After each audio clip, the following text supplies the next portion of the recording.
ಜನಾಂದೋಲನದ ಧ್ವನಿ.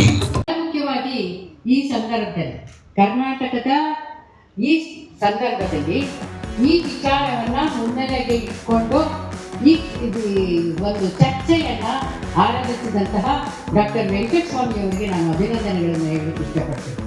ಯಾಕೆಂತಂದ್ರೆ ಯಾರು ಇದನ್ನು ಮಾತು ಎತ್ತಿಲ್ಲ.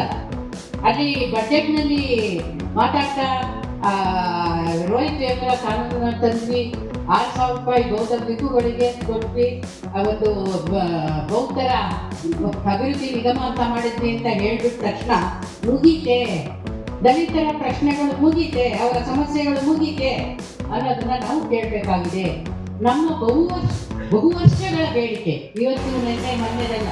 ಈಗ ಮಾತನಾಡಿದವರೆಲ್ಲರೂ ಕೂಡ ಕರ್ನಾಟಕದಲ್ಲಿ ದಲಿತ ಮುಖ್ಯಮಂತ್ರಿ ಆಗಲಿಕ್ಕೆ ಅರ್ಹತೆ ಇದ್ದವರು, ಯೋಗ್ಯತೆ ಇದ್ದವರು ಎಲ್ಲರೂ ಕೂಡ ಹೇಗೆ ಸ್ನಬ್ ಮಾಡಲಾಯಿತು, ಎಲ್ಲರನ್ನೂ ಕೂಡ ಹೇಗೆ ಹಿನ್ನೆಲೆಗೆ ಕಳಿಸಲಾಯಿತು, ಹೇಗೆ ಆ ವಿಷಯವನ್ನ ಮುನ್ನೆಲೆಗೆ ಬರದಂತೆ ಇಲ್ಲ ಏನೆಲ್ಲ ಹುನ್ನಾರಗಳನ್ನ ಮಾಡಿದ್ರು ಅನ್ನೋದನ್ನ ನೀವು ಎಲ್ಲರೂ ಹೇಳಿದರೆ ಅದನ್ನು ಮತ್ತೆ ನಾನು ರಿಪೀಟ್ ಮಾಡಲ್ಲ.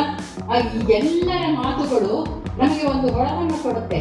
ಭಾರತದ ಇವತ್ತು ರಾಷ್ಟ್ರಪತಿಗಳು ಬುಡಕಟ್ಟು ಮಹಿಳೆ ಆಗಿರ್ಬೋದು, ಆದರೆ ಪಂಜಾಬ್, ಹರಿಯಾಣ, ಆಂಧ್ರ ಪ್ರದೇಶದಲ್ಲಿ ದಲಿತ ಮುಖ್ಯಮಂತ್ರಿಗಳು ಆಗಿರೋದನ್ನ ನಾವು ಕಾಣ್ತೀವಿ. ಅದರಂತೆ ಕರ್ನಾಟಕದಲ್ಲಿ ಯಾಕೆ ಆಗಿಲ್ಲ?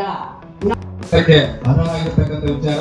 ಹಾಗಾಗಿ ಈ ವಿಷಯವನ್ನು ದಲಿತ ಶೋಷಿತ ರಕ್ಷಣಾ ವೇದಿಕೆ ಅನುಮೋದನೆ ನೀಡುತ್ತದೆ. ಇಂದಿರಾ ಕೃಷ್ಣಪ್ಪ ಮೇಡಮ್ ಅವರು ಅಧ್ಯಕ್ಷರ ಭಾಷಣವನ್ನ ಅರ್ಥಪೂರ್ಣವಾಗಿ ನಮ್ಮೊಂದಿಗೆ ತಿಳಿಸಿಕೊಟ್ಟಿದ್ದಾರೆ.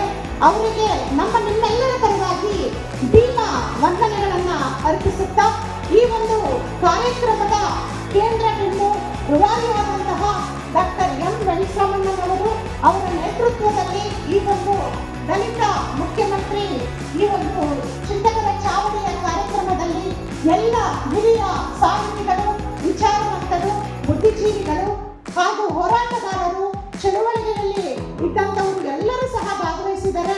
ವೇದಿಕೆಯ ಮೇಲಿರ್ತಕ್ಕಂಥ ಎಲ್ಲ ಹಿರಿಯ ಗೌರವಾನ್ವಿತ ಎಲ್ಲ ವೇದಿಕೆಯ ಮೇಲಿರತಕ್ಕ ಎಲ್ಲ ಹೋರಾಟಗಾರರಿಗೂ ಹಾಗೂ ಕಾರ್ಯಕ್ರಮಕ್ಕೆ ಭಾಗವಹಿಸಿ ಈ ಕಾರ್ಯಕ್ರಮವನ್ನ ಯಶಸ್ವಿಗೊಳಿಸಿದಂತಹ ಎಲ್ಲ ನನ್ನ ಅಣ್ಣ ತಮ್ಮಂದಿರು, ಎಲ್ಲ ನನ್ನ ಅಕ್ಕ ತಂಗಿಯರಿಗೆ ವಂದಿಸುತ್ತಾ ಈ ಒಂದು ಕಾರ್ಯಕ್ರಮವನ್ನು ಮುಕ್ತಾಯ ಮಾಡುವ